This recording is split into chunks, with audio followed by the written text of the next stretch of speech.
Next presentation will be given by my postdoctoral fellow, Dr. Evdokimos Konstantinidis, who is actually a member of our lab, the medical physics lab, and he will describe all the roadmap basically of establishing the living lab from conception to project-driven work that we are doing at the moment within the Assistive Technologies group and Silver Stars group in the medical physics lab. So, Evdokimos, space is yours. Okay, thank you.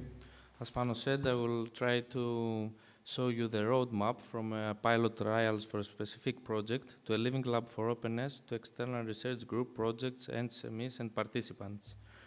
First of all, I would like to tell that our previous experience in pilot trials back in 2009 was large-scale pilots within the long-lasting memories project, which involved more than 400 seniors in 2 months interventions, cognitive and physical interventions. And what we've learned there was that we should involve end users from the very early stages of the design, and we have to build trust with senior participants. And then, 3 years later, the USEFIL project, we become partners of the USEFIL project, which USEFIL's goal was the creation of an unobtrusive smart environment for supporting independent living of elderly people and unobtrusive detection of events that could help us identify early signs of deterioration. And then, in this project, we involved early enough people over 65 by conducting some surveys with these people in their homes. And I was in charge of integrating all the technologies of USEFIL, and also was a pilot partner. And as a pilot partner, had to prepare some demonstrations for the elderly users and their family members, and also to select some of them and to include them in the trials, to test the final acceptance, to evaluate the final acceptance of the system, and then to long-term monitoring for a 3 months period. And we ended up with the challenge for pilot in 5 homes. And this was back in February of 2014. And then we turned this challenge into an opportunity, because we thought that we should take the chance of the integration task and to prepare some pre-pilot period to test the system with real users by integrating progressively new system, asking the seniors to utilize them. Given that entering the senior's home is too intrusive, we decided to devote a room in the medical physics lab for the integration and pre-piloting phase. But the fact that this room was actually a class for students made us start looking for mobile solutions, turning this room into an ecologically valid space for seniors. And we ended up with a sofa, some flower pots, a living room table, a TV, and some canvas illustrating some home views. And this was our first milestone in May of 2014, our first ecologically valid environment.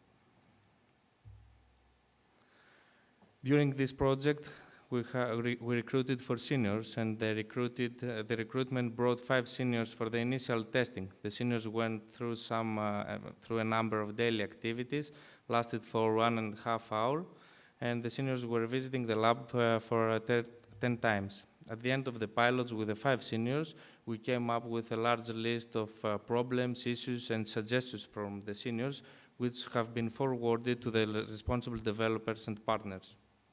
2 months later, we have 8 more seniors that went through the same process. And the common way for recruiting participants was the word of mouth, especially from the seniors.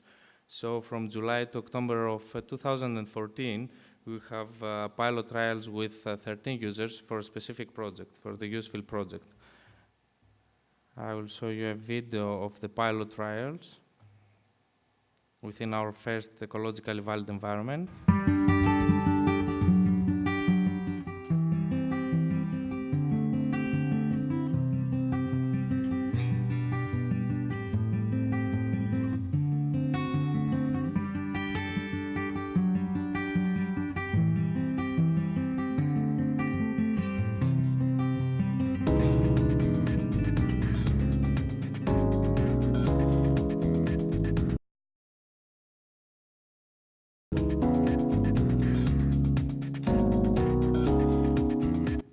you can see the canvas on the background, a library and a table and a window, or a kitchen on the left side.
And then our vision for a permanent living lab where elderly people could test and evaluate new application devices, either from our researchers or from external companies or external researchers, led us to renovate an office in our lab to a new permanent living lab, the Active and Healthy Aging Living Lab.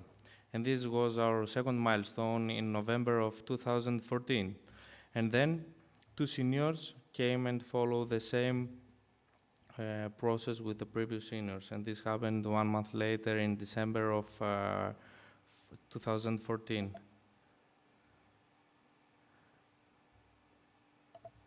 And this is how our living lab looks like today. There's a sofa, table. On the right side, it's a kitchen that we're using also in our lab.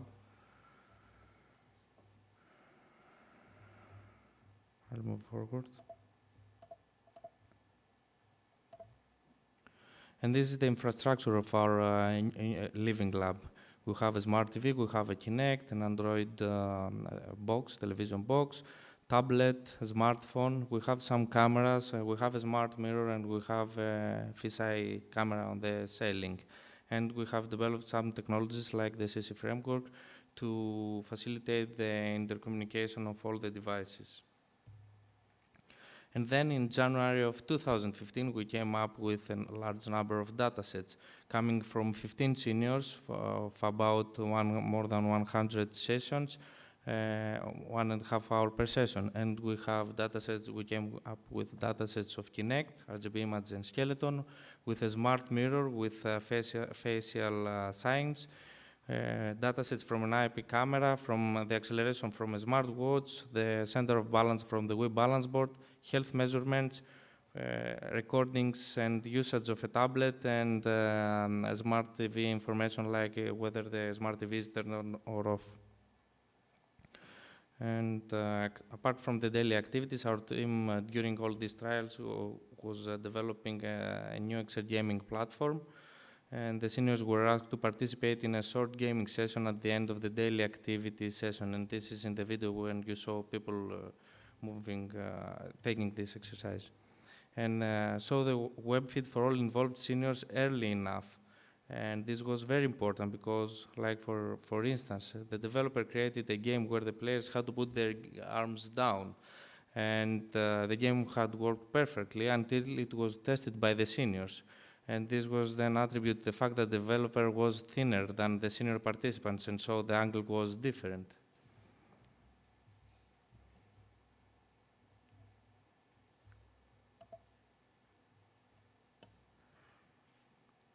This is one senior evaluating our participating in the initial phase of the design of our exergaming platform. We asked this senior to come and help us to develop the new exergaming platform because he had previous experience with other exergaming platforms. So we got the first feedback before we moved this exergame platform to the trials with the users.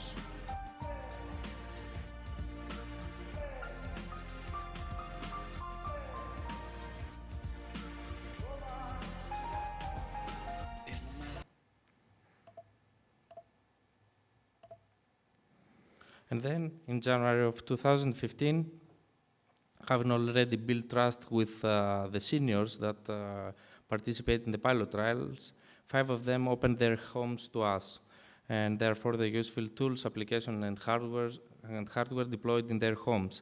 A psychologist is visiting them until today, and the need for technical visit has been reduced lately, although it was too intensive in the initial phase. And we have been collecting data from their homes from the January of 2015 until today.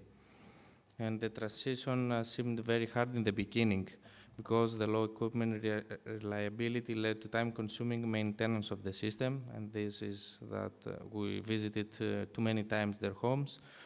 A significant effort was spent also by the caregivers in order to develop and to support a training program, including skills ranging from the use of the devices, like turn on, turn off the devices, charge the devices, to specific actions. For example, typing on tablet on-screen keyboard and search for songs on YouTube, etc.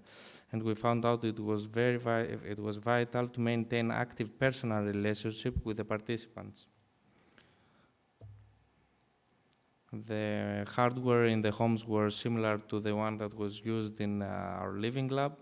We replaced the watch due to seniors' negative feedback, and the initial plan was to gather data and visualize them only to the experts, but the seniors asked to know what the data were saying about them, and this led us to develop a quantified self to meet the need for the seniors.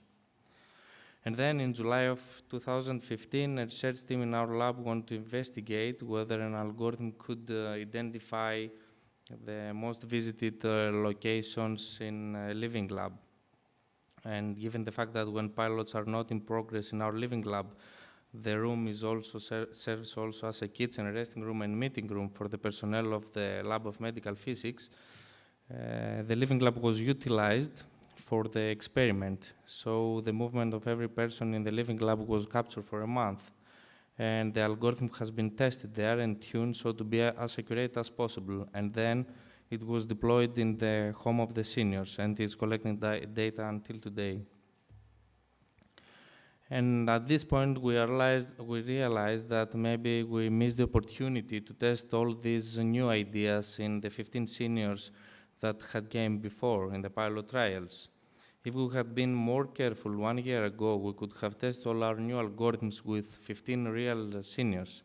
And the only way was to bring again the seniors in our lab to ask them to go through the same activities so that we could test our new ideas. And an alternative was to find a way to reproduce the collected datasets so that the pilots were produced as if they were taking place at the moment. So this opportunity became an asset of our living lab, because we developed the active and healthy aging big dataset streaming on demand, which is a system composed of streaming players that are reproducing, playing back the sensors dataset that have been previously recorded during the pilot trials. So in August of 2015, we came up with the CAC Playback Manager web app. I'll give you an example.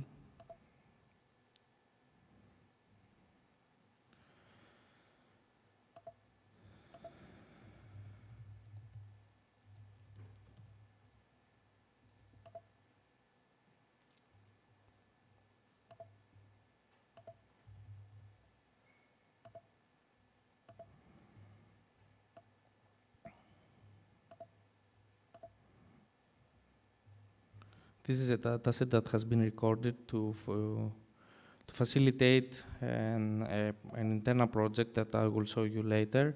On the left side, there is the RGB image, and on the right side, it's the skeleton, the Kinect skeleton. And this information is streamed on top of WebSockets following the Internet of Things paradigm. And one from the pilots.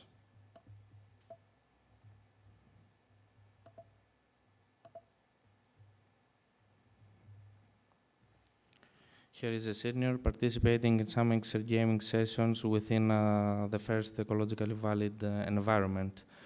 And we're using all this information in order to reproduce datasets and to go through, to develop and tune our algorithms better and better.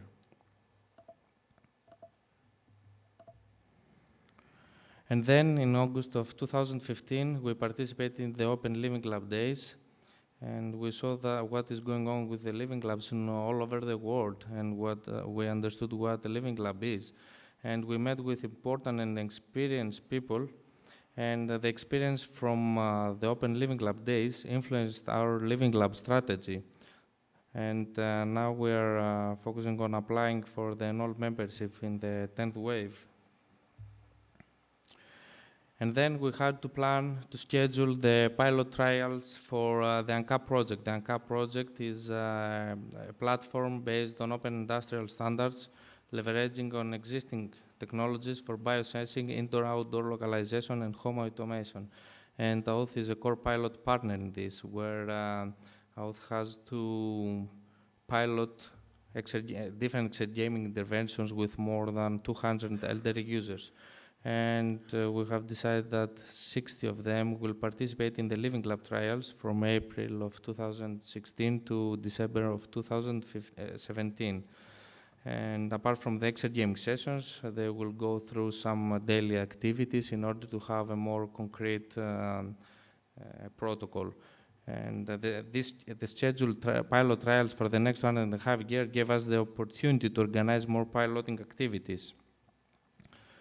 At this time, an SME contacted us to get access to elderly people and to test and evaluate their application. It was a tablet application for elderly users. And we decided that since we have the pilots planned for after the April of 2016, that their system will be included in the infrastructure of the Living Lab. And in case of a positive feedback, then we will move this application to the homes in order to be used by the seniors. Another research group from UK contacted us to run some pilot tests with elderly people playing cognitive screening tests wearing an Oculus. And the main reason for contacting us was the difficulty and the complexity to get ethical approval in UK. So they wanted us to run the pilot experiments for them. And we found out that such a game could be part of the forthcoming ANCAP trials. And then we had the request from a startup developing a rehabilitation application for the upper body, where the target group is people after stroke. And our Living Lab can provide hardware, ecologically valid environment, and patients from the HEPA hospital due to the strong collaboration we have with them. Moreover, our collaboration with rehabilitation centers in the region gave us the opportunity to plan a pilot for the rehabilitation games with real patients in a rehabilitation center. And this was also scheduled after the April of 2016. We have another request if we were to use, to incorporate in our Living Lab a fisheye camera in the ceiling. And we put it there, we installed it there, and we got parallel recordings and datasets along with the other experiments. And the fisheye camera has been adopted by our Living Lab, so we have it installed, and we have data from this also. Another research group from another lab was interested in measuring the skeleton's rotation, so we capture a special data set for them in our Living Lab. And then the algorithm, once it is tuned, it will be applied to our Living Lab data sets, the existing ones, and then it will be deployed in the seniors' homes. And this happened in October of 2015. 1 month later, in November of 2015, we started redeveloping the Web Fit for All gaming platform, and we hired a new developer who got familiar very fast due to having all the seniors in front of his computer by a simple click. And then our next milestone was in January of 2016, where we have replicated our living lab in the Harisio nursing home, where 15 seniors will be involved in pilot trials like the one I described before, but also this room will be also utilized by the seniors as their entertainment room.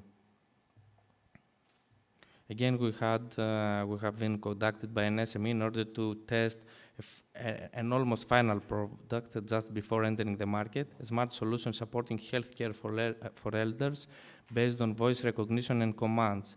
And the system will be installed in our living lab and will be piloted by the elderly people that will be visiting our living lab. Moreover, some datasets, previous datasets, having voice and recorded voice and skeleton position in the room could be used by the SME to identify its product accuracy. And then, in the prognosis project, real users have to be engaged in the early stages of the project, so to evaluate the acceptance and to be the starting point for the update of their user requirements. And we think that maybe active and healthy aging living lab could be used as the test bed for such a task, as well as to support the laboratory technical assessment task. And this is on March of 2017. And then another team the previous month, 1 month ago, in February of 2016, used some of the datasets in order to extract guidelines on how we could get better emotion recognition with respect to the user position in the room. And now we're preparing to apply our approach to all the datasets that we have collected previously. And the last one that will start to run this month is a robot coach for physical exercise, an external research group developing a robot that facilitates and guides elderly people during physical exercise will be piloted with real users. A number of elderly people will visit our living lab and will go through this physical exercise protocol with a robot, accompanied by the robot, and the evaluation results will be exploited by the research group further to finalize their product. And finally, I would like to highlight that the importance of co-creation, especially through living labs when seniors are involved early in the design phase. And what we are doing is that we are testing new tools under new conditions by involving seniors in the living lab, but we're testing new tools under conditions identical to the trials by playing back the datasets, and then we're transferring all these technologies and tools to the seniors' homes. Our future is to go to a large-scale household trials, and in which direction we are working the last months. And all this wouldn't be able if a multidisciplinary and experienced team was not on the background working on all of this. Thank you very much for your time.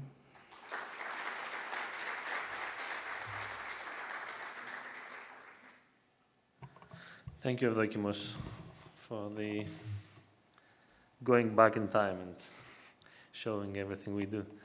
Any questions?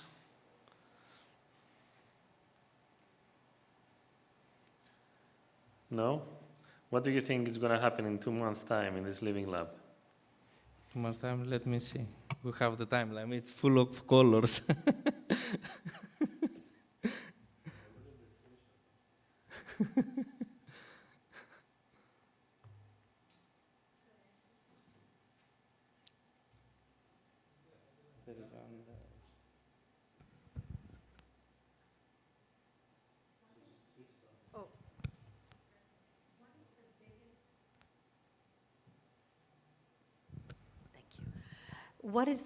What would you say is the biggest challenge that you have faced in doing this? I can imagine, I can think of a few, but what do you? The biggest challenge is, first of all, the coordination of all of this. And due to its complexity, we have a lot of people coordinating different things and bring things together. There's no one coordinator for this.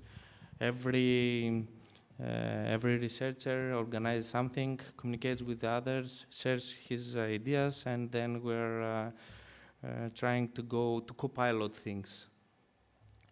The other challenge is the involvement of the seniors and the fact that they have to trust first us, and we have to become their friends, and then to invite us to their homes in order to get in the real environment. Team cohesion, I would say. Goes back to your coordination thing. Can I? Anna, yeah. So it's very good to see that there was a demand from many companies to test. Can you tell me, after testing those solutions, what happens to the senior people? Meaning, do they get anything on return? Do they get any prototypes? Do you know whether those solutions went to market, or what happens at the end of that kind of evaluation period, and how that event involves or affects the users that were involved in the experiment? I'm talking about testing already go-to-market solutions, not about the research.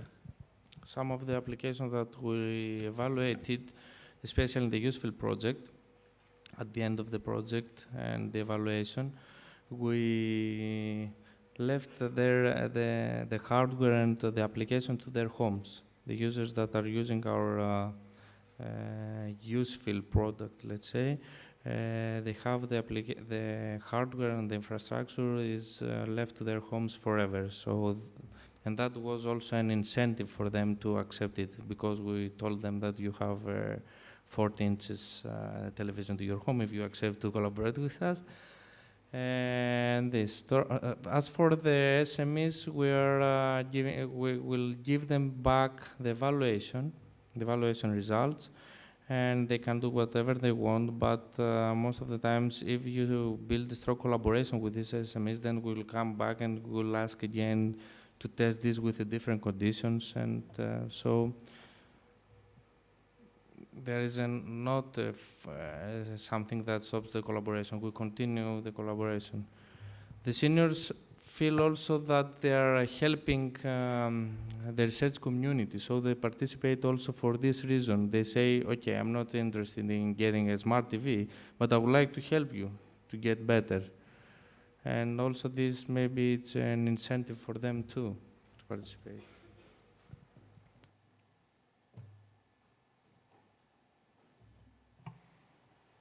Okay.